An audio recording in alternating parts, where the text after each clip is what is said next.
Hello mga wali, ngayon may tanong ako sa inyo. Saan naaabot ang unang sahod ni John G? Siyempre, saan pa ba? Sa Unlimited Hotpot at Grill.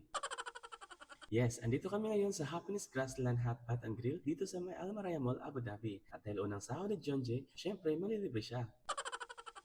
Yun oh, big time na talaga si Boss John G. Baka may pachikas din yan mamaya.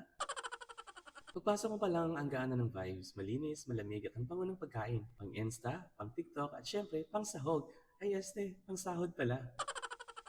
Look at that! May beef, chicken, seafood, gulay, noodles, at syempre sausawan galore. May maanghang at may creamy.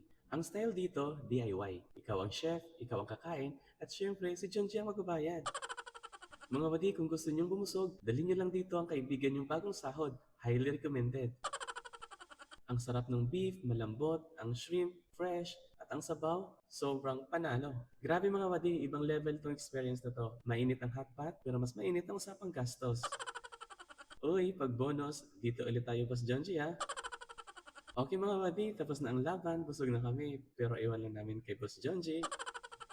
Grabe, sobrang worth it na experience na to. Good food, good friends, at good vibes. Kaya kung naghahanap kayo ng masarap, sulit at panalong kainan sa Abu Dhabi, try nyo na ang Happiness Grassland Hotpot and Grill sa Almaraya Mall. Busog dito, happy dito. Salamat Boss John G.